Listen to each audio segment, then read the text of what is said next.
Mesdames et messieurs, bonjour. Comme annoncé, nous allons revenir sur cette séquence politique. Patrice Talon et les démocrates, beaucoup de choses ont été dites dans la foulée, beaucoup d'analyses ont été faites. Aujourd'hui, nous allons prendre un peu de recul par rapport à cette rencontre et voir quelque peu ce que ça pourrait avoir comme conséquence sur l'animation de la vie politique.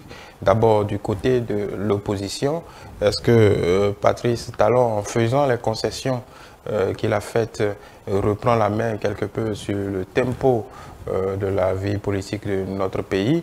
Et quelle marge de manœuvre reste aux démocrates aujourd'hui eu égard aux questions qui subsistent et qui restent sur la table, notamment cette question d'amnistie à négocier à l'Assemblée nationale et évidemment la séquence qu'ils avaient voulu introduire avant la rencontre avec le chef de l'État, cette question de rassemblement de l'opposition.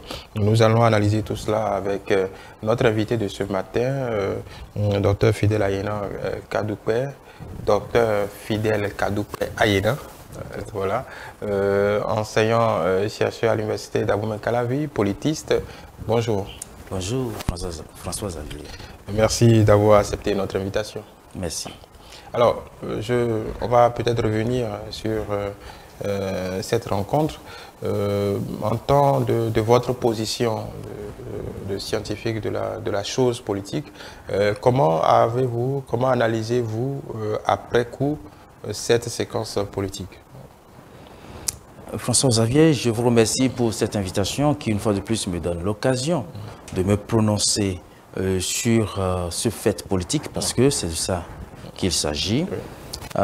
Ma position, c'est celle d'un observateur de la chose politique, un analyste de la chose politique en tant qu'enseignant-chercheur, en tant que politiste.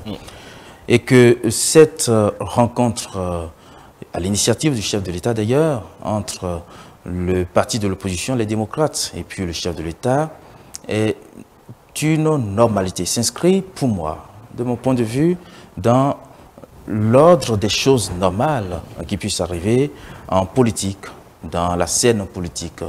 Pourquoi? Parce que l'animation de la vie politique interpelle des acteurs, les acteurs de tous bords, et que lorsque nous sommes dans un régime démocratique comme le nôtre, les acteurs, ce sont l'opposition, mais aussi les partis de gouvernement. Et que, à la suite de certains soubresauts politiques, le chef de l'État a cru devoir donc initier cette rencontre qu'il a eue avec les cadres, les leaders du parti de l'opposition, les démocrates, et que cela participe évidemment de l'animation de la vie politique, du débat politique, du débat public, et donc du dialogue politique nécessaire pour la gouvernance politique dans ce pays. Alors, est-ce qu'en recevant, si on vous suit, n'aurait-il pas été plus juste, comme certains le réclamaient du côté de l'opposition, que ce soit une rencontre avec les partis de l'opposition?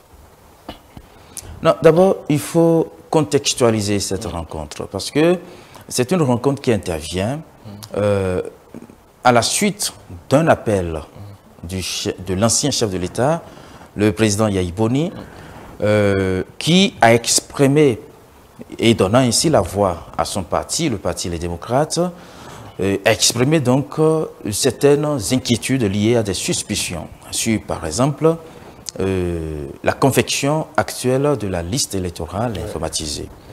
Alors, vous vous souvenez très bien qu'il a lancé un appel aussi bien à l'opinion publique nationale qu'internationale pour que des correctifs soient apportés à cette liste. Et je pense que c'est pour faire écho, notablement, à cette demande de la part d'un parti d'opposition qui a sa représentativité politique au sein du Parlement, que le chef de l'État, bien sûr, dans les préparatifs, parce que même s'il reste encore du temps, vous n'êtes pas sans savoir que notre pays se dirige progressivement vers la tenue d'élections générales en 2026 et que c'est tout à fait pertinent, normal, de la part du chef de l'État de faire écho à cette demande pour démontrer un peu de son côté sa part de transparence ou de quête de transparence sur cet instrument, cet outil primordial de l'organisation des élections politiques transparentes dans ce pays. Donc il était tout à fait légitime que ce soit eu égard au contexte, aux démarches du Parti Les Démocrates, que le chef de l'État les reçoive.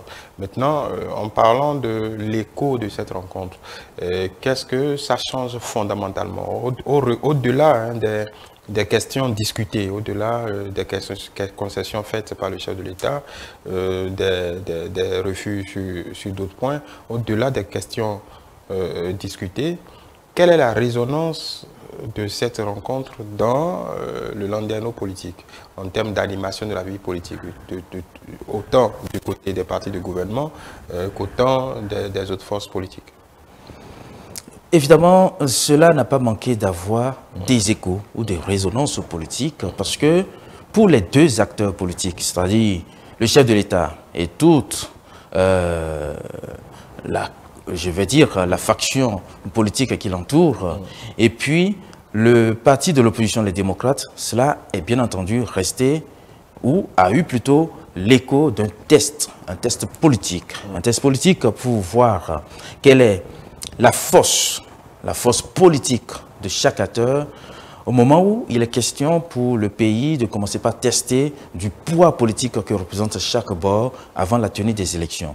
Un test politique pour le parti de l'opposition pour savoir. Et ce test, il n'est pas fait par le parti de l'opposition. Il a été voulu par le chef de l'État lui-même pour voir comment dans leur rang ils sont très bien serrés, comment dans leur rang ils sont organisés, comment dans leur rang ils peaufinent leur stratégie pour la conquête du pouvoir politique, en tout cas à tous les niveaux, à l'occasion de ces élections générales de 2026. C'est aussi un test recherché par le parti de l'opposition pour savoir si les partis de gouvernement, avec à leur tête le chef de l'État comme chef de l'exécutif, voilà, chef de l'exécutif, est favorable à donner écho à leurs requêtes.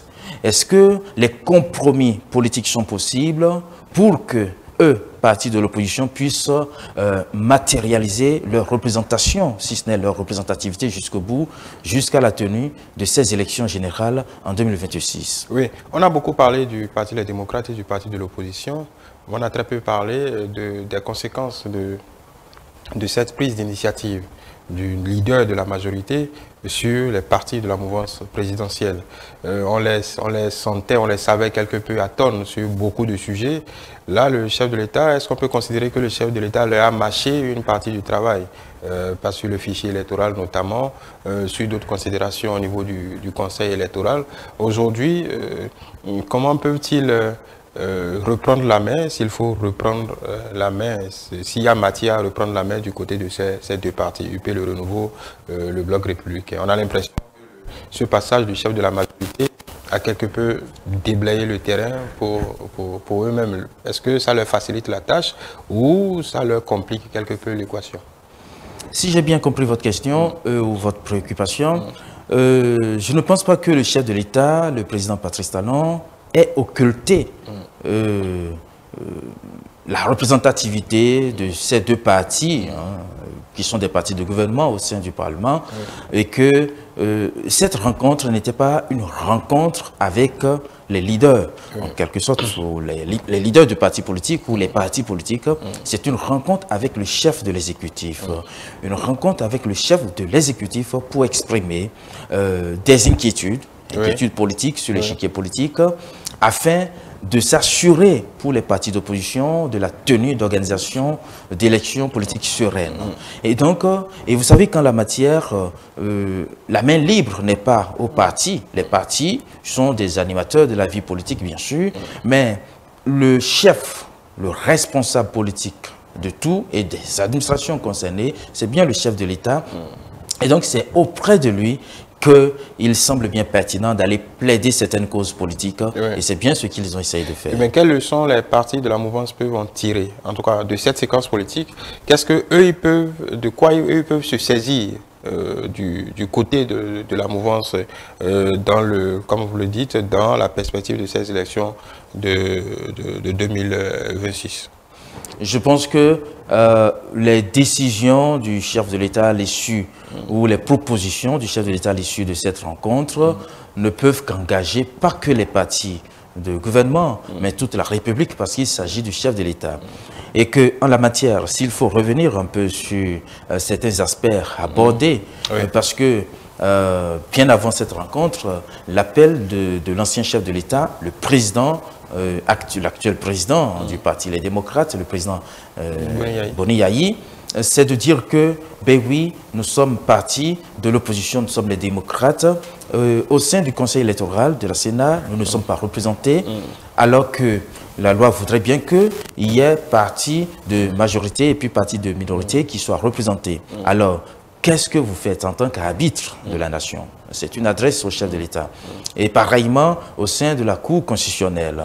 Et donc, vous voyez, il ne s'agit pas, il n'appartient pas aux responsables des partis politiques de fournir des réponses. Et je pense que les leaders ou les cadres dirigeants du parti Les Démocrates ne pouvaient pas non plus adresser cette requête aux partis politiques.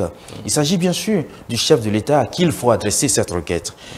Autre chose, c'est de savoir quelle est la portée, la pertinence de certaines de ces requêtes, à savoir et rechercher une représentativité aujourd'hui au sein de la Cour constitutionnelle ou encore au sein du Conseil électoral. Comment cela est-il possible et quels sont les coups de franche dont dispose le chef de l'État pour permettre cela en cours de mandat? C'est toute la question. Mais en même temps, il faut essayer. En politique, il ne faut pas se dire que c'est impossible. Bien, vous voyez, quand il a fait cet appel adressé à l'opinion nationale et internationale, il a quand même eu un écho favorable parce que, à la suite de cela, bien entendu, le chef de l'État a initié une audience pour les écouter plus officiellement. Une audience qui a été, je dirais, couvert par les médias. Et donc, c'est le côté transparence, en quelque sorte, pour retourner à l'opinion nationale, pour retourner à l'opinion internationale que, ben non, les questions qui soulèvent des suspicions ou des inquiétudes de la part d'un parti d'opposition qui remplit bien sa fonction de parti de démocratie, est-ce que vous voyez? Eh bien, le chef de l'État répond également comme un démocrate pour leur accorder cette audience qui est l'occasion unique d'un débat public, d'un dialogue politique. Ils sont en ce moment-là des acteurs politiques qui sont appelés à arriver à des compromis. Il ne s'agit pas pour le chef de l'État de céder à tous les desiderata du parti de l'opposition. Et je ne pense pas non plus que pour les partis de l'opposition, il s'agit d'obtenir tout ce qu'ils recherchent, mais au moins pour eux, c'est de poser toutes les demandes, de faire beaucoup de propositions, quitte à retrouver maintenant un terrain pour le compromis, et c'est ce qu'on appelle la démocratie. Oui, voilà, en parlant de demandes, est-ce que tout ce qu'il y a eu comme demande était entendable? Parce que vous savez, il y a cette séquence qu'on a montrée en épingle de Éric Oundété. Est-ce que pour vous, est-ce que pour toutes ces demandes, toutes ces demandes ont une certaine pertinence? Il y a au-delà de cette séquence de Éric Oundété, il y a eu la séquence du Conseil électoral où la demande était d'être représenté. Le chef de l'État a répondu, écoutez, il y a déjà un représentant de l'opposition au sein de ce Conseil électoral. Est-ce que, pour paraphraser ce qu'il a dit, est-ce que vous pensez qu'à chaque fois que la majorité change à l'Assemblée nationale, qu'il faille ajouter à chaque fois ceux qui n'y étaient pas, des représentants au fil du temps? Est-ce que c'est comme ça que vous l'entendez? Lui, il était contre parce qu'au final, on peut arriver à des additions pas très catholiques. Sur cette question bien précise, en tant que spécialiste, qu'est-ce que vous pensez de cette question de représentativité disons, adossée au rapport de force politique? D'abord, j'ai envie de dire qu'en matière politique, il n'y a pas d'impertinence et que les revendications du parti de l'opposition, et qu'il faut entendre par là des partis de l'opposition, parce que beaucoup d'autres partis de l'opposition qui ne se sont pas retrouvés au sein de l'Assemblée nationale peuvent aussi avoir un écho favorable par rapport à certaines revendications. Je dirais donc qu'il n'y a pas d'impertinence politique. Il faut, et que même si cela peut paraître impertinent, il peut s'agir.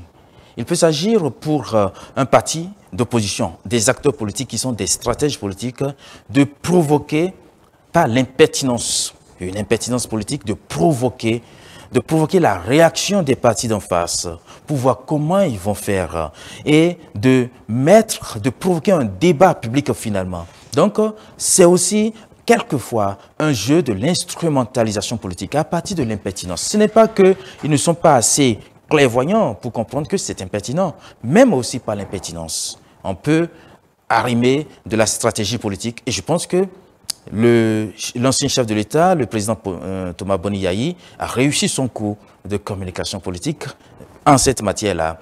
Alors, sur donc, la pertinence de la requête pour la représentativité du parti, de l'opposition au sein du Conseil électoral, par exemple, je pense que la question, le débat n'est pas à se situer là. Maintenant, le débat, vous savez que... C'est là où ils l'ont placé.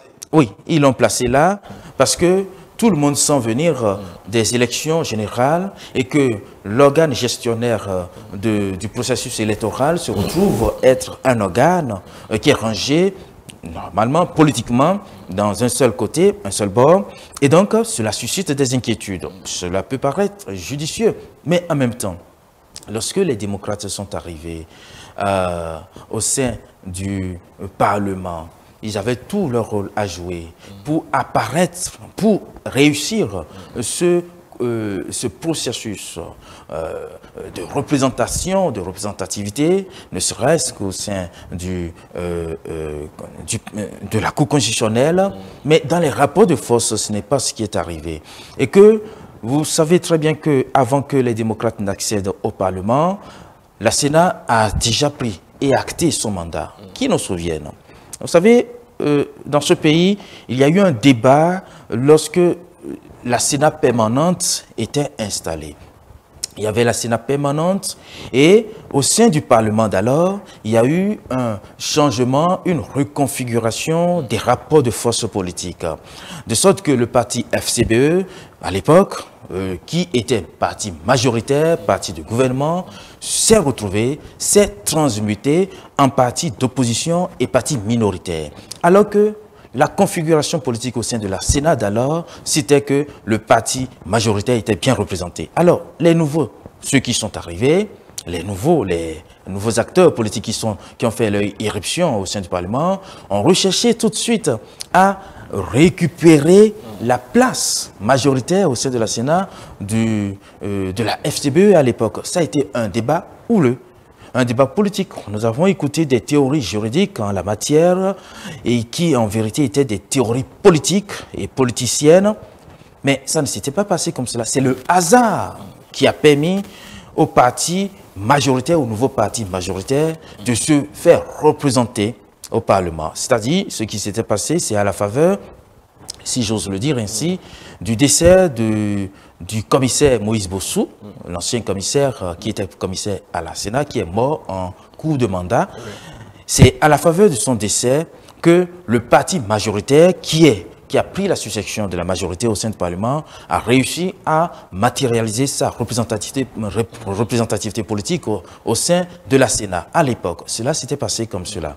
Donc aujourd'hui, voilà, une fois de plus, il y a cette valse politique des majorités et minorités au sein du Parlement. Et donc, la question itérative de représentativité au sein de certaines organisations politiques ou juridiques, juridictionnelles, et c'est le cas de la Sénat aujourd'hui. Moi, je pense que le mandat est en courant de la Sénat.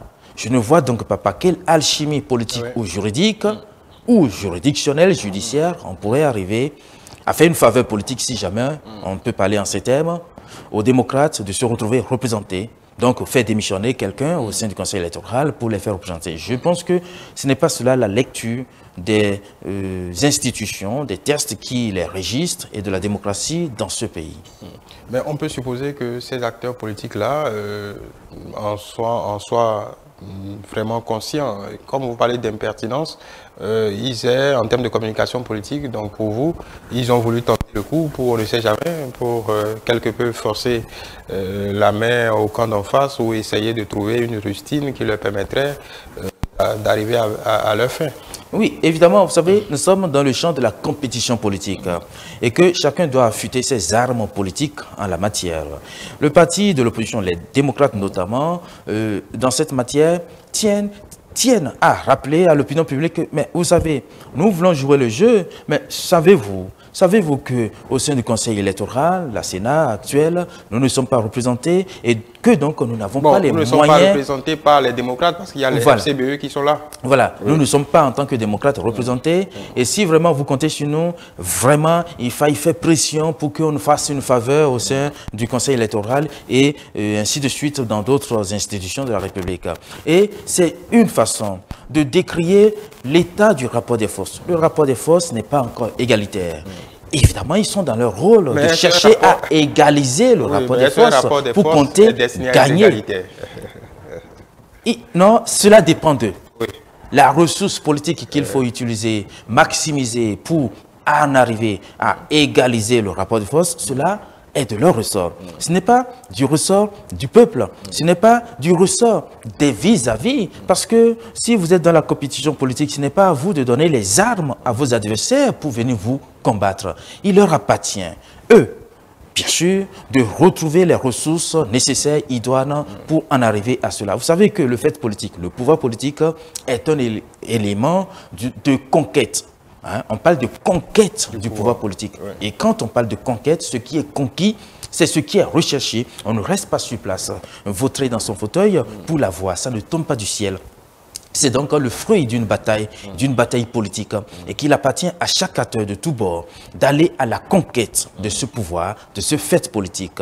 Ne pas rechercher la faveur de ceux qui sont en face des vis-à-vis, mais d'user de toutes les stratagèmes, de toutes les stratégies à leur portée pour en arriver à la conquête du pouvoir politique. Et c'est en cela que ce sera méritant. Oui, voilà, en termes de faveur, pour ne pas paraître impertinent sur ce plateau, on a quand même l'impression, au moins dans le ton, et là on parle de communication politique, dans le ton, la posture du chef de l'État, que cette concession faite par exemple sur le fichier électoral, bon à la limite c'est une faveur. C'est-à-dire, bon, vous vous inquiétez, je comprends, bon voilà, vous pouvez aller auditer, faites ce que vous voulez, allez-y, faites autant que vous voulez, et d'ailleurs si vous n'avez pas les moyens, on vous trouvera les moyens. Donc ça, tous les, non pas du résultat d'une bataille, d'une opposition frontale ou d'une négociation, mais de suite, voilà, une concession, bon, vous en voulez, voilà. Oui, je ne veux même pas raisonner en termes de concession politique. Pourquoi? Parce que ce serait inconfortable pour le chef de l'État face à ces suspicions qui sont d'ordre politique, de dire que ben non, ce que vous dites n'est pas pertinent, on ne cédera pas d'un pouce, elle est bien faite, nous la gardons. Ce sera, voyez-vous, un aveu en quelque sorte pour le chef de l'État. Et il n'est pas tombé non plus dans ce piège, vous avez bien compris. Parce que cela ne date pas, ne remonte pas d'aujourd'hui. Même sous le président Yahya Boni, la liste électorale a toujours été décriée parce qu'on a toujours considéré que c'est instrumentalisé par le régime en place. D'accord, sans vouloir vous arrêter, ce que vous avez décrit tout à l'heure, on n'en était pas loin quand même, parce que le chef de l'État a exclu carrément tout retour au système d'antan. C'est-à-dire le « je te surveille, je me surveille », pour lui c'est du passé. On ne va pas revenir à cette usine à gaz qu'on avait à la Lépi avec la représentation de tous les partis, en tout cas les partis politiques aussi, autour de cette chose. Là, on a avancé par la loi, on est à une phase, en tout cas à un traitement technique de la question. Donc pour le coup, il a quand même été ferme sur cette question. Il n'est pas question qu'on revienne au schéma d'antan. Tout ce que je peux vous concéder, c'est d'aller auditer. Oui, vous avez utilisé un mot, tout est devenu technique. Mais attention, moi je suis politiste et j'ai appris de par mon métier que la technique même n'est pas neutre. Oui, évidemment. Politiquement, idéologiquement, on peut l'instrumentaliser.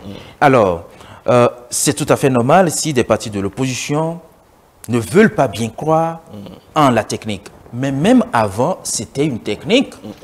Ce n'était pas manuel, ce n'était pas le fait d'un parti politique.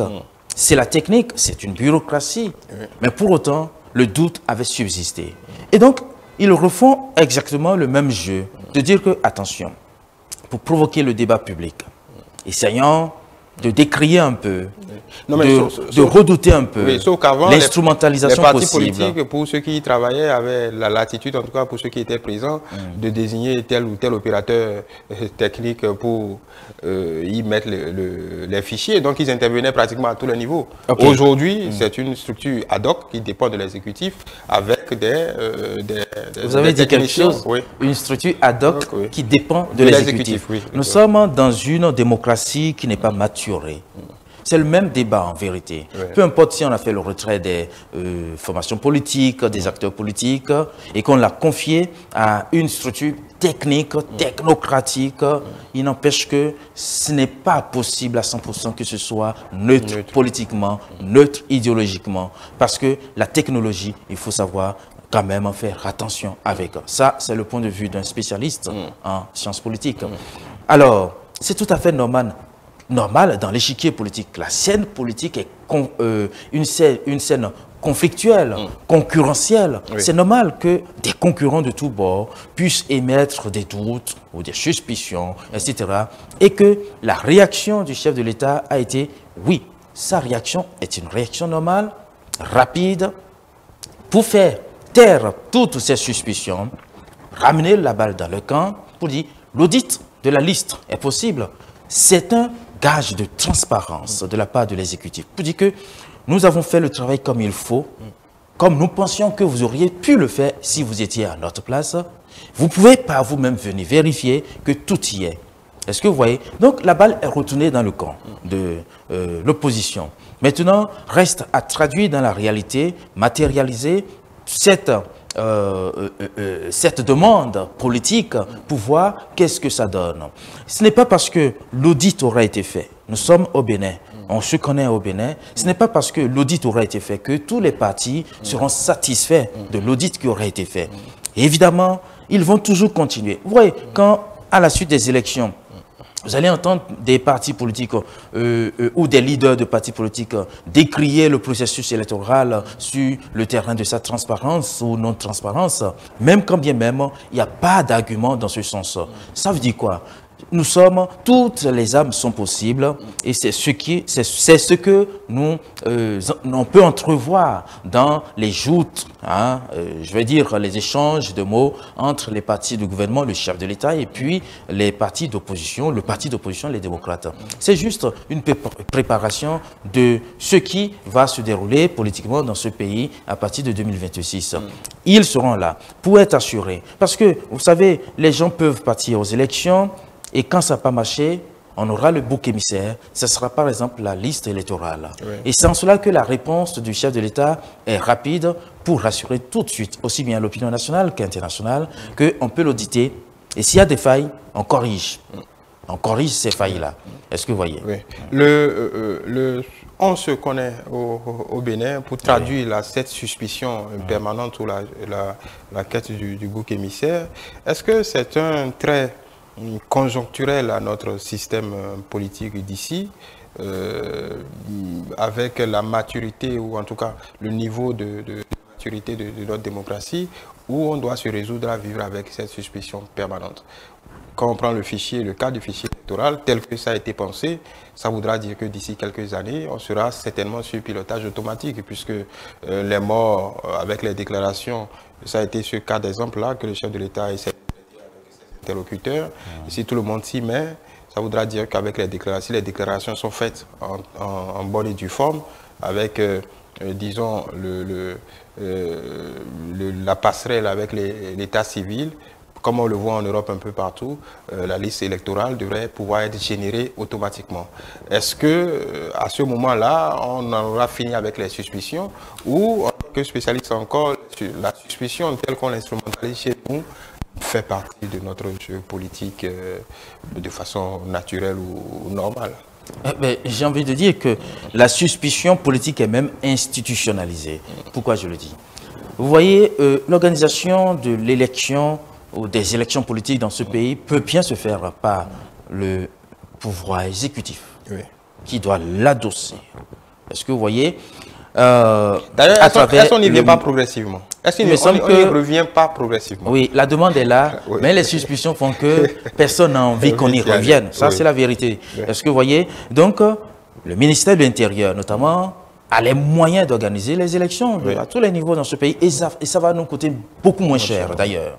Nous sommes des pays pauvres, pays en voie de développement. Mais regardez, considérez par vous-même ce que officiellement, parce qu'il y a officieusement aussi, on dépense pour la tenue de chaque élection. C'est colossal. Oui. On pouvait gagner des routes, des infrastructures, des ouvrages publics. Surtout qu'on le fait depuis peu sur budget national. Sur voilà. Est-ce que vous voyez? Donc, on n'a pas besoin de dépenser autant pour les élections. L'exécutif, l'administration est déjà payée pour faire ce travail. Mais la suspicion est institutionnalisée et elle est institutionnalisée à travers des organes comme aujourd'hui le conseil électoral qu'il faut mettre en place. C'est un peu des agendas des élections. Voilà, donc voyez-vous aujourd'hui, avant c'était la Sénat, aujourd'hui on est dans un hybridisme, c'est conseil électoral, une forme d'agenda, on ne sait même pas si c'est du ministère de l'Intérieur ou de quel ministère. Est-ce que vous voyez, à qui on confie de gérer de façon autonome le processus électoral? Est-ce que vous voyez? Donc on a, tant que nous serons toujours dans cette dynamique, dans cette administrativité, nous serons toujours dans l'institutionnalisation de la suspicion politique et donc notre démocratie ne sera pas assez mature pour savoir organiser par l'exécutif qui en est comptable les élections politiques dans ce pays. En réalité, devrions-nous pas y revenir simplement? Est-ce que revenir au ministère de l'Intérieur ne serait pas signe, comme vous venez de le dire, de maturité de notre démocratie? En tout cas, le jour où nous allons pouvoir y revenir sereinement, politiquement, ce sera que nous sommes arrivés à une étape de maturation sûre, d'accord, de notre régime politique démocratique. Et vous le voyez pour quand? Je ne saurais le dire, je ne suis pas futuriste dans ce sens-là, je ne saurais le dire, mais je pense que le niveau de suspicion politique à tous les niveaux et dans tous les bords politiques dans ce pays ne permet pas encore qu'on y arrive de sitôt. Mais bon, si on suppose si on gagne le combat du fichier électoral d'ici quelques années, 10 ans, 15 ans, 20 ans, si on gagne, en tout cas, si on fait économie de cette suspicion permanente autour du fichier électoral, on aura fait la moitié du chemin. On aura fait du chemin, je ne saurais dire si c'est la moitié, parce que je viens de dire tout à l'heure que tout ce qui est technique n'est pas neutre. Oui. Et que le fichier électoral, c'est une technique, c'est le produit d'une technique. On ne peut pas dire sur le plan politique ou le plan idéologique que c'est neutre, politiquement ou idéologiquement. Je pose là pas une question philosophique, vous êtes politiste, mais qu'est-ce qui est réellement neutre? Est-ce que cette quête de la neutralité ne nous handicape pas en réalité? Parce qu'on veut une cour constitutionnelle où tous ceux qui sont déçus de tout soupçon, qui ne soient ni fichés à gauche ni à droite, on oublie que ce sont des êtres humains, qui sont dans le système, qui sont des convictions. On veut une cour suprême, on veut une justice parfaite avec des juges qui appliquent la loi. On oublie encore qu'une fois que ce sont des hommes qui vivent dans la société, qui ont des convictions sur des sujets bien précis et que, quelle que soit la manière dont ils le font, ça transparaît toujours, que ce soit pour des faits de droit commun, du pénal ou en matière politique, ça transparaît toujours quelque part. Mais c'est ce qu'on veut et la population est contaminée par ça. Il faut que des gens soient au-dessus de tout. Mais en réalité, est-ce que c'est de ce monde, cette histoire? Oui, ça fait rire. Mais non, nous sommes des êtres humains, ce n'est pas possible. Ce n'est pas possible de tout conférer, la technocratie, si vraiment il faille idéaliser la technocratie, parce qu'on l'habille de toute neutralité politique, idéologique, on se trompe une fois de plus. Les médias, nous sommes dans les médias, ne peuvent pas être neutres, hein, ni politiquement, ni idéologiquement. C'est impossible. Ce n'est pas parce que nous sommes au Bénin que c'est le cas, c'est partout ailleurs. Aux États-Unis d'Amérique, en France, en Europe, partout ailleurs, ce n'est pas possible. Mais il faut savoir que ce n'est pas ce qu'on enseigne. Ce que vous venez de dire, c'est pas ce qu'on enseigne aux populations. Exactement. Les populations pensent le contraire. Les populations classent. Ceux-là sont du pouvoir, ceux-là sont des clébés, et ceux-là sont de tel côté. On ne pense pas qu'une chaîne, un média a le droit d'avoir une ligne éditoriale, a le droit d'aller dans tel sens, d'être marqué de tel côté. Nous, ici, on trouve que c'est peut-être la négation de la démocratie. Il faut que tout ce bloc soit du côté du peuple et que peut-être que il faut s'opposer au pouvoir qui est là pour que les médias soient indépendants ou que la justice soit indépendante ou que la Cour constitutionnelle soit indépendante. Est-ce que ce n'est pas le verre n'est pas dans le fruit en réalité? Puisque une Cour pour nous, une Cour, sans vouloir paraphraser, une Cour constitutionnelle qui est indépendante, c'est une Cour qui s'oppose à l'exécutif. Oui, non, c'est aller dans tous les sens. Oui. Les médias peuvent, au fond, même s'ils ne sont pas apparentés politiquement, affiliés politiquement à une organisation politique, c'est un vecteur qui ne peut pas rester neutre. Le peuple, dans le peuple, il y a des profanes qui ne vont pas pouvoir le savoir. Et c'est justement pour cela qu'on peut utiliser ce vecteur pour instrumentaliser. Est-ce que vous voyez? Facilement. Voilà. Donc, vous êtes allé tout de suite sur la Cour constitutionnelle, rechercher que la Cour constitutionnelle soit indépendante, c'est une gageure. Ce n'est pas sa fonction d'être indépendante. La Cour constitutionnelle, d'abord, la Cour constitutionnelle a une fonction de conseiller du chef de l'État. Sur des lois qui sont prises déjà. Est-ce que vous voyez? Le contrôle de constitutionnalité. Voilà. Il est conseiller du chef de l'État. Ou elle est conseiller, le président de la Cour constitutionnelle, conseiller du chef de l'État. Est-ce que vous voyez ça?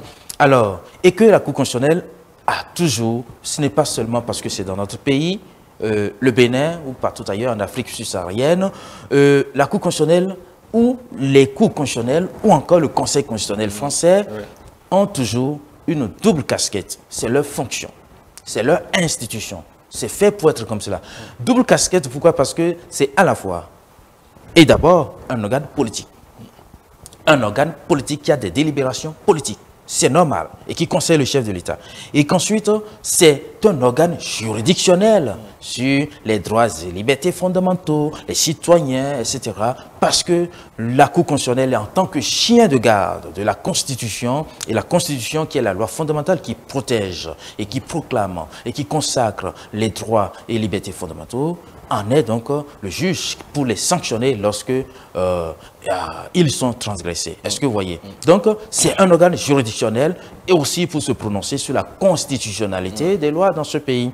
Donc, mais il ne faut pas regarder ou espérer que la Cour constitutionnelle, dans tous les pays du monde, en soit un organe indépendant du politique. C'est un acteur politique majeur dans tous les pays. C'est d'ailleurs pour cela que les Français n'ont pas voulu l'appellation de Cour constitutionnelle et ont mis en place historiquement dans le pays l'appellation de Conseil constitutionnel.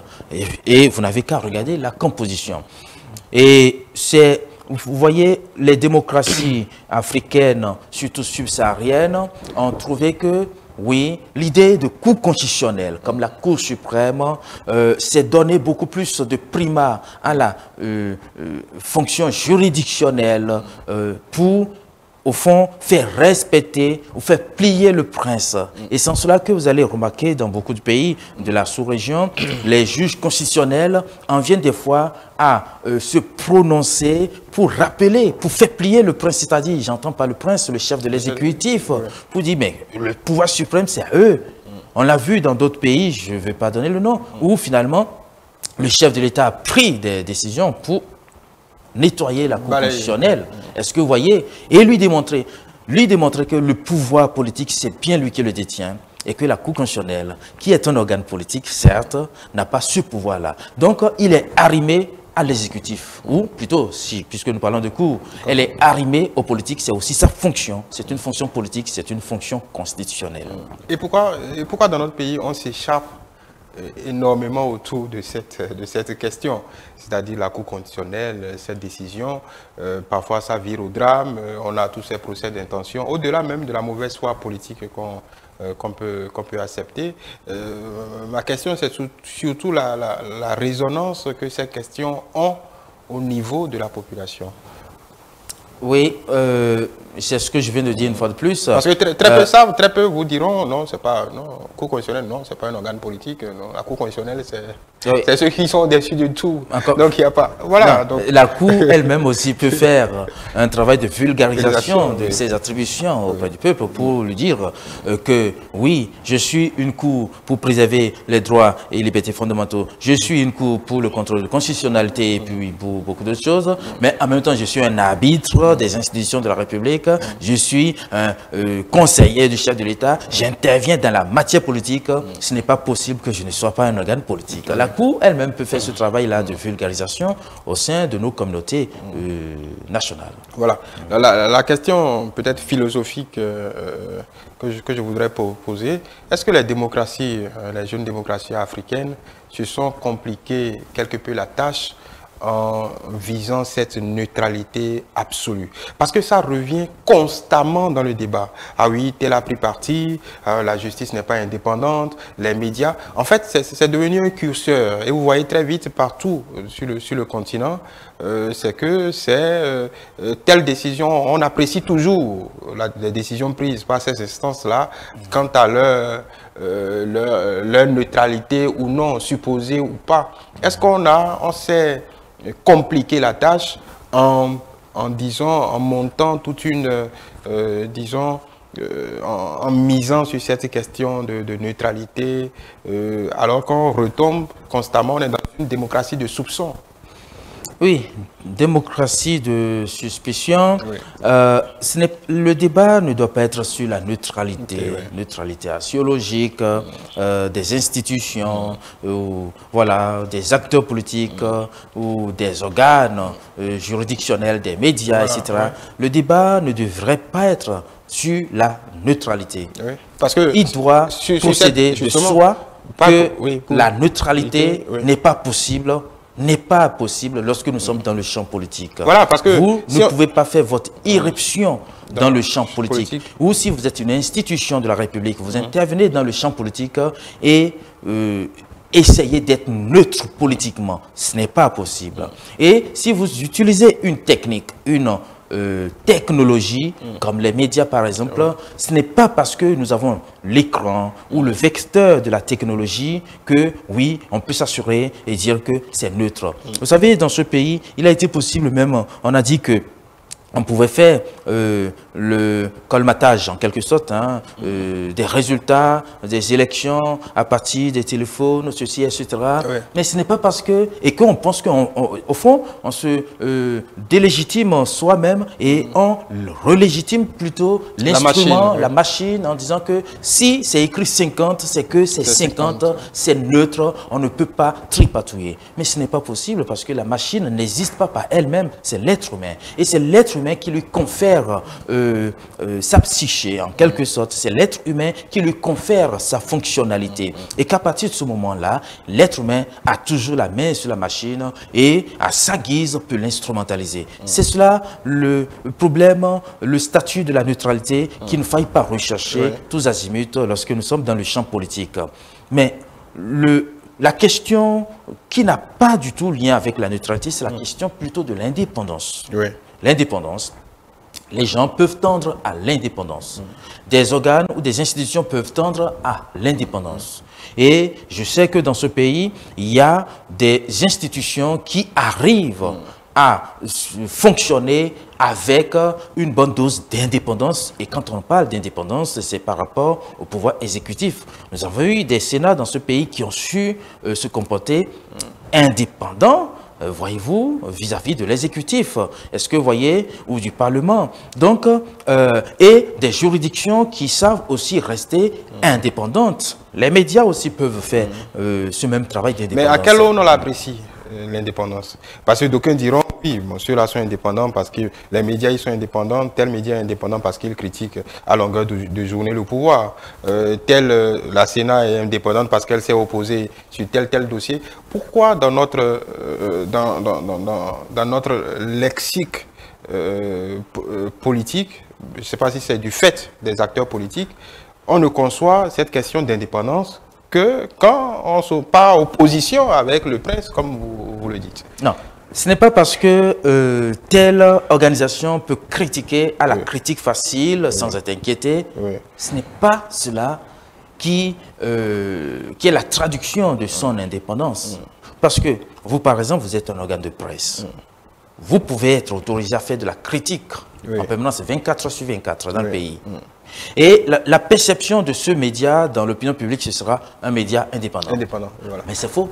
Voilà. Donc, c'est parce que le politique, comment on l'apprécie? Non, oui. Je vous dis, le politique lui-même peut venir vous instrumentaliser, vous serez rémunéré pour faire la fonction de critique, mais une critique qui est orientée. Et là, on vous fait confiance. Oui.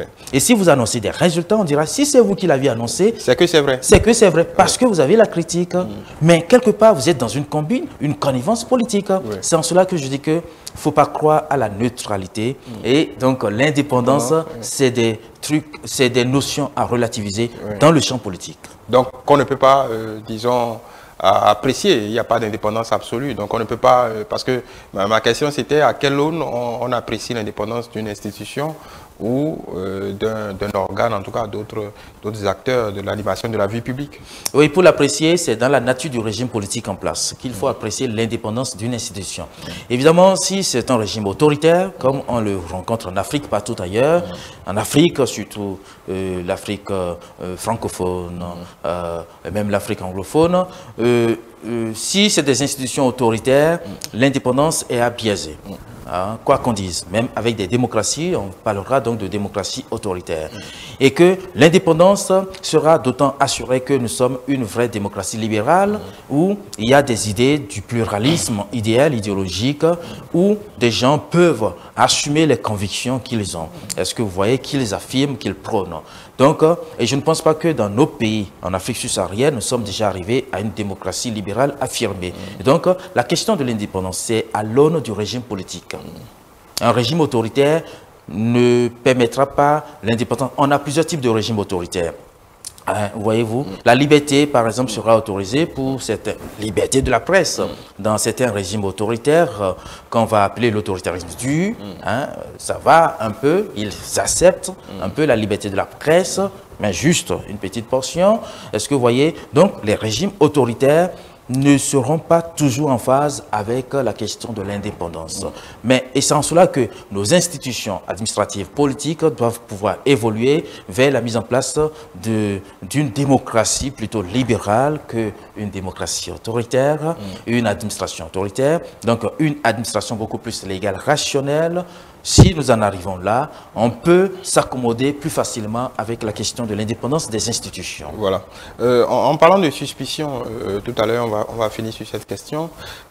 Comment on sort de... Déjà, est-ce que c'est cette démocratie de la suspicion qui fait qu'on a besoin, les acteurs politiques de tous bords, surtout ceux qui ne sont pas dans l'exercice du pouvoir, font souvent de la surenchère en termes de quête de transparence. On ajoute toujours une couche, vous parliez des téléphones portables pour s'assurer de la transparence des résultats. On a toujours besoin de surcouches de transparence. On a besoin d'inventer encore d'autres mécanismes parce que ce qu'on a fait par le passé n'est pas suffisant. Est-ce que cette quête permanente ou cette suspicion permanente en réalité ne nous amène pas à trouver des solutions qui... Est-ce qu'on n'est pas on n'est pas condamné, si on reste dans cette trajectoire, d'être dans une sorte de surenchère permanente? Parce qu'on serait toujours en quête de transparence et la suspicion aidant, les systèmes se font et se défont, mais on est toujours dans la même rengaine.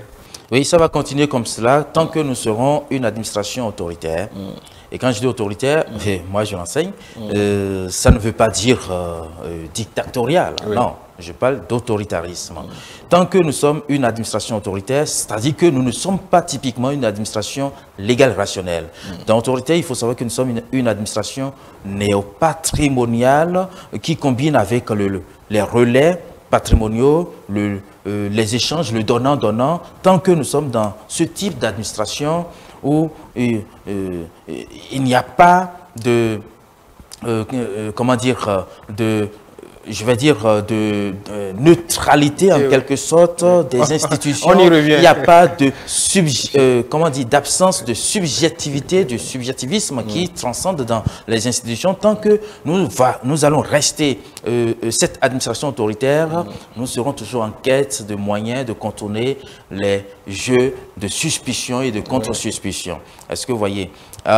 Il nous appartient, parce que tout ce qui se fait dans ce cadre autoritaire. Il nous appartient de renforcer l'administration pour que la confiance règne en permanence. Renforcer l'administration, c'est de la faire exister comme il faut, comme une technocratie vraiment qui s'occupe de tout, où le lien personnel, où l'individu cesse et que ce soit les tests. Nous avons les tests, on ne sait pas les respecter, vous savez très bien, dans ce pays. Donc, il faut qu'on ait une administration digne de ce nom. Et à partir de ce moment-là, nous allons quitter un peu le jeu de l'autoritarisme et à partir de ce moment-là, nous allons pouvoir faire confiance relativement à nos institutions en place. Mais est-ce qu'on peut raisonnablement y croire? Puisqu'on vous avez dit, vous avez usé d'un terme qui a fait tilt dans ma tête, c'est le donnant-donnant. Parce que nous sommes une société fondamentalement du donnant-donnant. Nous sommes une société d'arrangement, de troc. Ça se transpose aussi dans le domaine politique, de troc politique. Donc on est dans un marchandage permanent, même si le régime actuel, on l'a vu encore à l'occasion de cette rencontre, que le président, on peut être d'accord ou on peut ne pas être d'accord, il sait mettre le là sur certaines questions, il ferme la porte de façon que ça va être comme ça.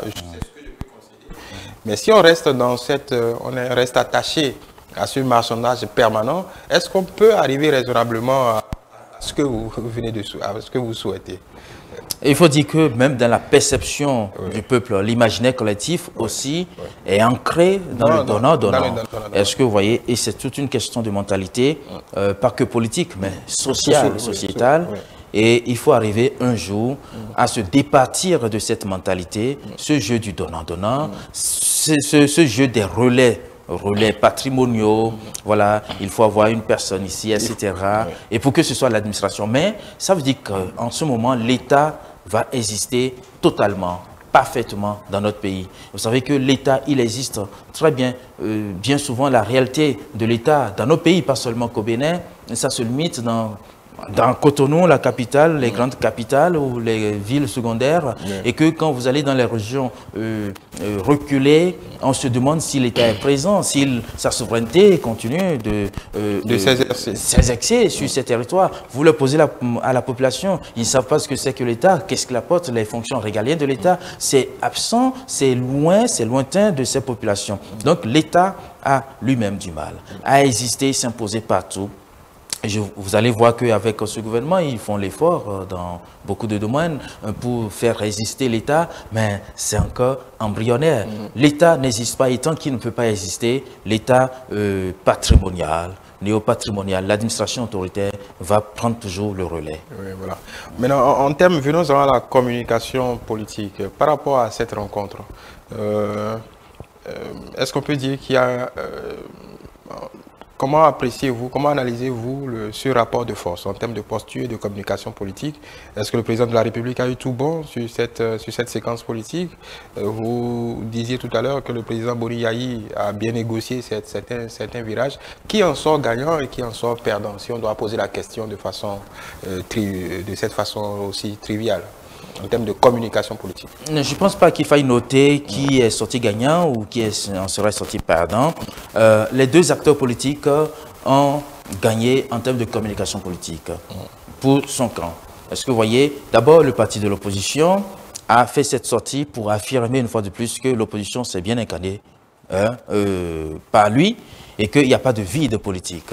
Et qu'en face, les partis de gouvernement ont bien de la répartie à trouver à travers eux. C'est bien ce qu'il faut faire jusqu'au bout. Et c'est une fois de plus montrer à l'adresse du peuple qu'ils ont cette envie de conquérir ou reconquérir le pouvoir politique. On ne peut pas être parti d'opposition, animateur de la vie politique, que ce soit au Parlement ou dans le pays, la vie politique, et ne pas démontrer en permanence et tous azimuts que vous êtes en capacité d'aller à la conquête du pouvoir politique. Parce qu'il y a des gens qui ont confiance en eux. Il faut que, par tous les moyens, ils trouvent des terrains de dialogue pour provoquer la réaction du camp d'en face. Parce qu'il s'agit de disputer ou de discuter le pouvoir politique au camp d'en face. Comment on y arrive? Le mettre parfois en question, le piéger parfois. C'est le jeu de la communication politique. Et si ça marchait, c'est à eux maintenant de sonder dans leur opinion publique, dans leur électorat, de savoir ce que ça leur engrange comme gain politique. Est-ce que vous voyez, pour les partis de gouvernement, évidemment, Ils ne se sont pas laissés instrumentaliser à travers le chef de l'État par le parti de l'opposition. Parce que, figurez-vous, je vous ai dit que l'audience a été provoquée par les appels du parti de l'opposition. Si le chef de l'État ne répondait pas favorablement, comme il a fait, il y aura eu encore des sorties et ce sera toujours pour instrumentaliser, pour soupçonner toujours que quelque chose se prépare. Et donc, sans dialogue, ça veut dire qu'il n'y a pas de dialogue politique, j'entends bien. Oui. Ça veut dire que nous ne sommes pas dans une démocratie. Et donc, le chef de l'État, en donnant cette audience, a pu faire comprendre et faire percevoir que le dialogue politique, il reste un démocrate lui-même. Il permet le dialogue politique sur tous les sujets que l'opposition soulève. Il peut en débattre, et s'il faut concéder sur des points, il est prêt à le faire. En le faisant, il les a repiégés à son tour en ouvrant la voie au dialogue politique, en disant qu'il n'est pas retort au dialogue politique, il accepte le dialogue politique puisque c'est ça le jeu de la démocratie. Donc, chaque acteur, les deux acteurs ont réussi leur jeu de communication politique en répondant, en jouant parfaitement le jeu tel qu'il faut le faire. Et je pense que ça doit revenir encore pour l'animation toujours de la vie politique, où le parti de l'opposition, et j'ai envie de parler de l'opposition plurielle, les partis de l'opposition doivent toujours faire ce jeu de provocation des partis de gouvernement qui, eux également, doivent toujours avoir cette hauteur dans la stratégie politique pour déconstruire ce que les autres ont construit et vice-versa. Voilà comment l'animation de la vie politique peut se faire. C'est le champ politique, la scène politique, c'est la scène des coups bas, évidemment, la scène des diatribes politiques. Et donc, les deux acteurs doivent... Nous sommes des spectateurs, nous sommes à la touche. Eux, le match est livré, c'est eux qui jouent. Il y a deux camps quand il y a un match et chacun peaufine ses stratégies pour arriver à la victoire finale. C'est ce qu'ils doivent faire et ça doit pouvoir continuer.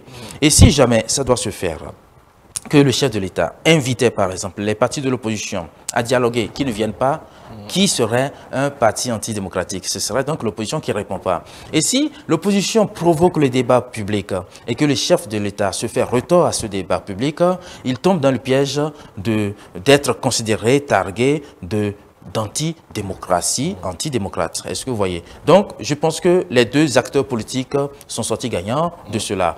Quid maintenant des revendications, des propositions et puis des approches de solutions par rapport aux questions qui ont été soulevées à l'occasion de ces échanges? Oui, donc pour vous, comme d'aucuns l'ont susurré, la séquence et cette séquence de Éric Ondete qui a été montrée en épingle ne sera pas une sorte de boulet pour le Parti des démocrates, parce qu'en réalité, depuis cette rencontre, on ne parle que de cela. On ne parle que de cela, c'est cela qui est revenu. Dans la communication même du Parti des démocrates, bon, on est passé rapidement à autre chose. Après, à la conférence de presse de ce jour même, peut-être qu'il y aura d'autres sorties.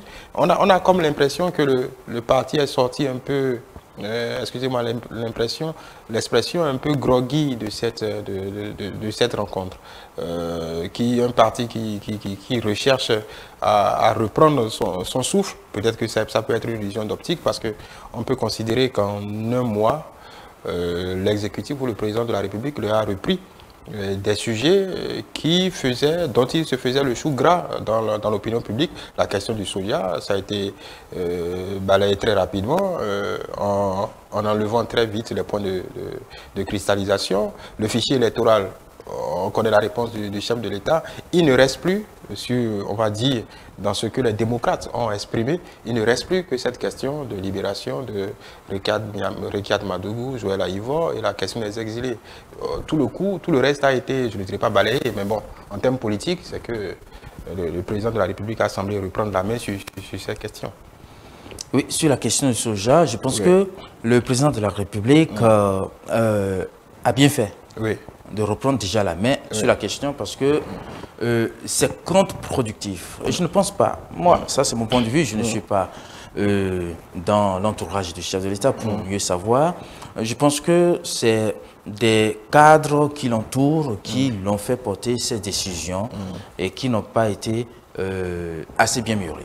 Et que les conséquences vous le savez très bien, ça doit rester, pour la communication du chef de l'État lui-même, c'est contre-productif. Et je crois que bon, il a bien fait de sonner la fin de récréation par rapport à cela. Je ne peux pas laisser passer ça, bon, oui, parce que vous êtes la question. C'est souvent ce qu'on dit de nos princes. Ah oui. Depuis Soukérékou, depuis Soglo, bon, quand il y a une décision qui semble un peu retard, on dit ah non, mais c'est l'entourage, c'est pas le chef, c'est pas lui. On a la chance d'avoir quelqu'un qui assume tout ce qu'il fait. D'ailleurs, il en a parlé, qui assume du début à la fin tout ce qu'il fait. Donc on peut épargner l'entourage et peut-être... Non, je ne suis pas d'accord. Oui. Parce que ce n'est pas parce que nous avons un chef de l'État qui dit assumer tout ce qu'il fait que c'est lui qui pense tout ce qu'il fait. Sinon, non, il ne pense pas tout, mais il assume tout. D'accord, c'est bien, c'est différent. Il assume tout, c'est bien différent. Hein? Mais il ne pense pas tout. Est-ce que vous voyez, sinon, quand même, ce n'est pas une sinécure politique ou administrative que d'utiliser autant de cadres autour de soi et ne pas les écouter et qui ne proposent rien pour dire, bon, voilà ce qu'il faut faire. On peut mal conseiller le chef. Ça, c'est une évidence aussi. D'accord? Donc, mais même quand il est mal conseillé, il doit assumer. Parce que la décision, c'est de son ressort. Il assume. Et c'est bien ce qu'il fait. Mais en même temps, faut-il pouvoir reconnaître que quand il est mal conseillé, il est mal conseillé. Il faut pouvoir le dire. Est-ce que vous voyez, il n'est pas le premier chef de l'État qui aurait été mal conseillé quand c'est le cas. On a vu, même le président Yahi Boni a souvent été mal conseillé. Et vous voyez, chaque président avec son style, Yahi Boni, pour assumer, il allait partout, il était présent sur tous les lieux, sur tous les chantiers. C'est parce qu'il était mal conseillé également. Que ça se passe comme cela. Est-ce que vous voyez? Donc, voilà. Mais il n'empêche que sur cette décision, on ne lui a pas fait bien comprendre la rigueur des choses. Et quand il a compris, il a assumé. C'est bon. Vous avez parlé... Et donc, du coup, il enlève une revendication au Parti des démocrates. En fait, c'est le sens de ma question. Mais vous avez vu que rapidement, les dernières semaines avant qu'il ne prenne sa décision, les démocrates, le politique rentrait sur le terrain pour l'instrumentaliser. Oui, exactement. Et c'est pour se faire des gains. Si lui, je vous ai dit c'est contre-productif politiquement, s'il ne le faisait pas, la vedette de cette affaire, ce serait les démocrates. Et on ne peut pas, on n'est plus à 3 ans de 2026. Je pense qu'on doit être maintenant sensiblement à 2 ans quand même. Est-ce que vous voyez? Donc, s'il doit laisser faire, parce qu'il doit écouter des conseillers qui ont dit, mais c'est cela, qui prennent des décisions. Ce n'est pas lui qui va déposer des grosses de pierre, des grosses de pierre par exemple. C'est les gens qui exécutent et qui pensent servir la République au nom du chef du prince. Est-ce que vous voyez? Mais s'il doit laisser faire, mais le parti d'en face était dans la récupération politique d'une mauvaise décision, en vérité. Et ça va prospérer sur le chiquet politique pour eux. Il fallait stopper cela. Donc, quelque part, les démocrates, en vérité, se sont vus enlever un argument de vente politique, quelque part. Il a éteint ce feu-là. C'est ce qu'il a fait. J'ai oublié un peu, vous avez fichier soulevé... électoral aussi, feu éteint. Donc, du coup, qu'est-ce qui reste sur la table? À part la libération de cette question d'amnistie ou de grâce. D'abord, de toute façon, aussi, de votre point de vue, comment vous analysez cette séquence? Parce que jusqu'ici, jusqu'avant cette rencontre, on parlait et de détenus politiques, on parlait d'amnistie. Au cours de cette rencontre, on a entendu détenus politiques nulle part, on a parlé de grâce. Je pense qu'on va revenir à la séquence d'amnistie, puisque le chef de l'État a donné la réponse qu'il a donnée, dont tout le monde aujourd'hui est sensibilisé. Donc, cette séquence politique, comment on peut l'analyser? C'est-à-dire qu'il ne reste plus que ça aujourd'hui, sous réserve d'autres questions importantes, il ne reste que ça en termes de marchandage politique aujourd'hui pour le Parti des démocrates, en tout cas à la date d'aujourd'hui. Sur la libération des détenus politiques. Oui, il faut voir quelque chose. Le chef de l'État, sur cette question, reste inflexible. Ça n'a surpris personne. Vous vous souvenez quand le président français Emmanuel Macron a fait une visite officielle au Bénin, en conférence de presse, vous, journalistes, vous étiez présents, et qu'il a abordé la question en conférence de presse avec son homologue donc béninois, le président Patrice Talon, et il a répondu à l'occasion, en cette année-là, je ne sais plus c'était quelle année, c'était peut-être 2021 ou 2022. 2022. Voilà. Donc le chef de l'État béninois répondait ceci que lui, il ne le faisait pas. Mais celui qui vient après, lui peut le faire. C'est bien ce qu'il a dit. J'ai retenu ça quand même. Et quand j'écoute ça, je vois qu'il a une position qui est inflexible. de 2022, puisque vous me rappelez que c'était en 2022, à maintenant, il peut changer, puisque l'être humain, il est versatile, il peut changer en permanence. Mais à la suite de cet échange, on voit une fois de plus que sa position est inflexible. Ça veut dire qu'il faut prendre au sérieux le fait qu'il dit que lui ne fait pas, mais celui qui vient après lui peut le faire. Il donne un peu plus de détails sur le contenu de sa pensée quand il a parlé de la notion de pardon. Évidemment, je n'étais pas là, mais c'est vous, la presse, et puis les réseaux sociaux, et je crois que si les réseaux sociaux ont pu en parler, c'est grâce à vous, la presse, où il a parlé de la notion de pardon. J'ai lu des extraits où il a considéré le pardon, le chef de l'État béninois, Patrice Talon, que le pardon peut être une faute dans certaines conditions. Dans certaines conditions. Donc le peu là veut dire dans certaines conditions, peut-être une faute, et que c'est aussi un code. Bon. Que la République doit avoir un code. Oui. La République doit avoir un code. Doit avoir un code pour le pardon. Oui. Non, pas spécifiquement pour le pardon. Il y a par rapport aux hommes politiques, il y a des règles auxquelles on doit être astreint. C'est-à-dire ceux qui ne comptaient pas, dans ce cas précis, pour le paraphraser, c'est que des hommes politiques, il y a des faits qu'on ne pourrait pas absoudre à des hommes politiques, étant donné l'implication de ces faits sur la vie de la communauté, et que donc la République doit s'astreindre à un code bien précis. Un code d'éthique. Certainement, il ne l'a pas détaillé. Voilà. On n'a pas le détail. Code éthique, code en termes de loi, on ne sait pas. Mais faute, et pourquoi faute? Le pardon. Le pardon est une faute? Vous pouvez répondre, vous, si le pardon est une faute. Pardonner, est-ce que c'est une faute? Voilà.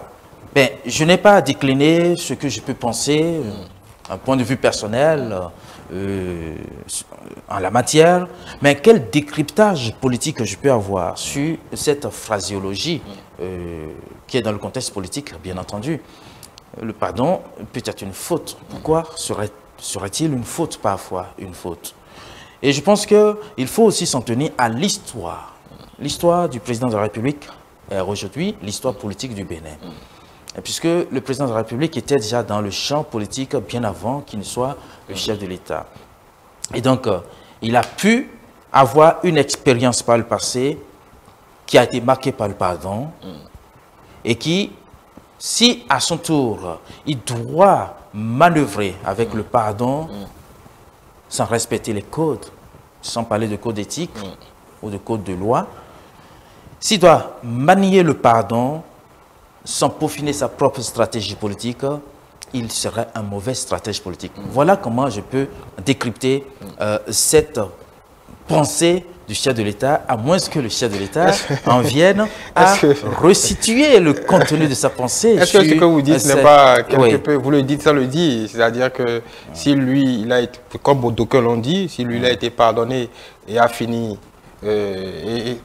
sa course au palais de la Marina, lui, pardonnant, pourrait baliser le terrain. Je pense que nous sommes dans le champ politique.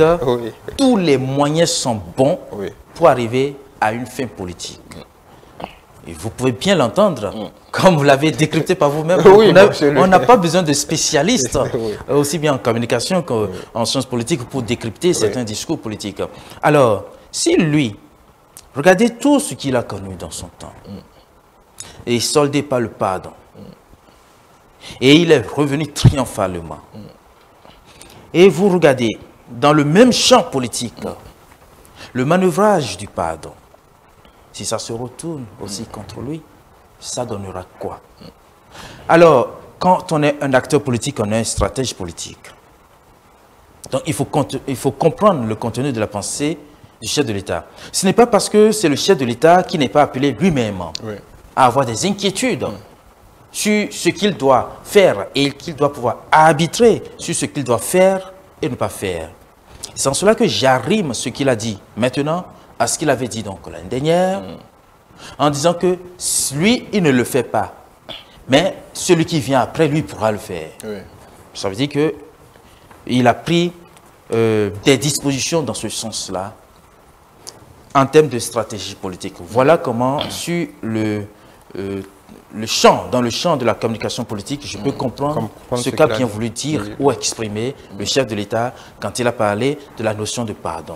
Ça veut dire que la notion de pardon, si c'est une faute, ça peut entraîner une responsabilité, pas seulement politique, mais aussi personnelle, parce qu'on aurait manié mal l'art de la stratégie et que ça peut vous coûter. Oui. Voilà, on va finir sur cette question de cette rencontre. Il y a, et là, c'est pour évoquer le rassemblement, cette question de rassemblement de l'opposition. On a eu vent avant cette rencontre que le Parti des démocrates avait envoyé une demande d'audience au parti FCBE. Cette lettre, on a tous eu connaissance de cette demande d'audience du Parti des démocrates vers la FCBE. On a semblé comprendre que c'était une démarche d'ensemble envers les partis, d'autres partis de l'opposition. Et il y a eu cette prise de parole, le président Boni-Yayi, au cours de cette rencontre, qui a dénié à la FCBE d'être de l'opposition. Est-ce que du coup, après cette séquence politique, cette volonté de rassemblement, elle se noie elle-même dans ses propres velléités, dans ses propres ambitions? Est-ce que le rassemblement est toujours possible du côté de l'opposition avec cette séquence, cette fracture entre les deux, apparente entre les deux principales forces de l'opposition? Je pense que ce qui gangrène beaucoup plus les formations politiques dans ce pays, ou la classe politique d'ailleurs dans son ensemble, c'est les guéguerres. Les guéguerres politiques ou individuelles que les gens ont, parce que c'est aussi des batailles de leadership, leadership politique. Et c'est cela. C'est une erreur de communication politique ou même de stratégie politique de la part du président du Parti Les Démocrates de considérer que les FCBE, par exemple, aujourd'hui, ne sont pas partis de l'opposition.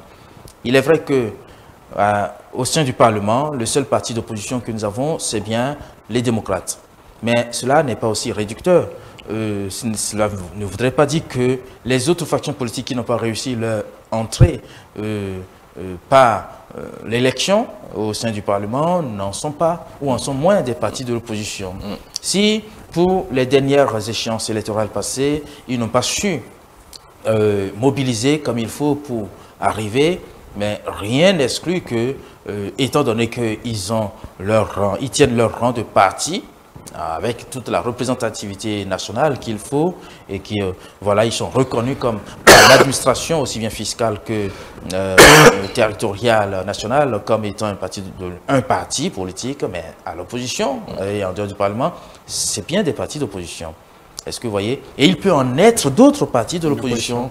Voilà. Donc, du coup, est-ce que le rassemblement est toujours possible? Maintenant, oui. Le rassemblement, c'est en cela que j'ai parlé tout à l'heure d'erreurs de stratégie ou de communication politique de la part de l'ancien chef de l'État. Si vraiment il faut une coalition de forces politiques oppositionnelles, ce n'est pas dans la division qu'il faut aller. Et donc, si ils ne trouvent pas les moyens d'arrangement politique entre eux et que leur rang est clivé, évidemment, c'est parti vraiment pour une catastrophe politique, quoi. Voilà. Pour mobiliser, il faut ratisser large. Et je pense que la meilleure stratégie qui compte, qui vaille pour les partis de l'opposition, c'est de savoir s'unir. S'unir. C'est ce que font les partis de gouvernement. Ils s'unissent. Ils sont dans une coalition. Les démocrates, aujourd'hui, vraiment, vous ne pouvez pas rester, vous, tout singulier, démocrate, pour aller face à des partis du gouvernement qui sont des partis de coalition. Et s'il y a une coalition en face, vous mettez en place aussi, vous répondez aussi par une coalition. Et donc, les guerres de personnes, vous avez parlé d'Éric Condétier tout à l'heure, les guerres de leadership. Les guerres de leadership, il faut savoir résoudre cela.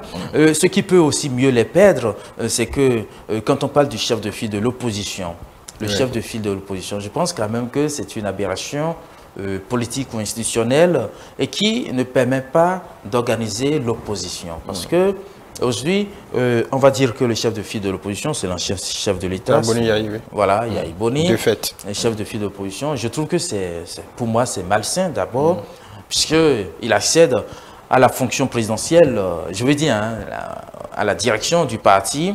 Et donc, du coup, alors qu'il a été ancien chef de l'État, il devient chef de file d'opposition. Oui, ça, c'est un choix personnel. Oui, c'est un choix personnel. Et que lorsqu'on parle de file de l'opposition, c'est cela. Dans quel système nous sommes? C'est un bipartisme. ou un multipartisme. Le régime que nous mettons en place, ça favorise le multipartisme. Mais pourquoi nous voulons avoir une seule file de l'opposition? Et quand on a dit opposition, l'opposition, c'est des idéologies. Oui. Mais s'il n'y a qu'une seule file de l'opposition, ça veut dire qu'on n'a qu'une seule file idéologique. Oui, mais on ne leur demande pas tous de s'agréger derrière les démocrates, mais c'est leur porte-voix. Mais le problème, c'est que c'est là où on a créé de fait la division dans l'opposition. Parce qu'on veut voir une seule file de l'opposition. Les démocrates vont revendiquer que la seule file d'opposition qu'il y a, c'est eux. La FCBE va dire, mais non, la seule file d'opposition, c'est nous. Il faut que les gens soient d'abord matures et d'accord pour s'agréger entre eux. Parce que normalement, la fonction de la partisation, fonction de parti politique, la partisation de notre espace politique, c'est à partir des idéologies. Il faut encourager qu'il y ait des idéologies et donc des partis qui s'arriment à ces idéologies politiques. Et donc, lorsque nous mettons en place une file de l'opposition et c'est le leader de cette opposition qui vient pour les revendications, vous voyez quand même qu'il y a un problème. Les démocrates iront pour défendre que les affaires de démocrates et les intérêts de démocrates, mais pas le FCBE. Et donc, arriver à les agréger dans une seule file, je pense que c'est difficile. On ne peut pas faire de l'opposition telle qu'on fait le gouvernement. Les partis de coalition gouvernementale, on est tous arrimés devant un seul chef, le chef de l'exécutif. Ça peut bien se comprendre. Mais l'opposition, ça doit être rangé, comment dire, à plusieurs têtes. Et c'est dans la bataille, au dernier moment, on peut se coaliser pour renverser le camp d'en face. On peut le faire. Mais en même temps, la loi a considéré que les élections sont le juge de paix. Parce que les élections permettent de dégager un certain nombre d'élus et donc le parti qui a le plus d'élus, de fait, devient le parti de l'opposition. Le patron de donc finalement, il y a Iboni aurait raison. C'est ce que la loi dit. Donc du coup, il y a Iboni aurait raison de penser que les FCBE ne sont pas un parti de l'opposition.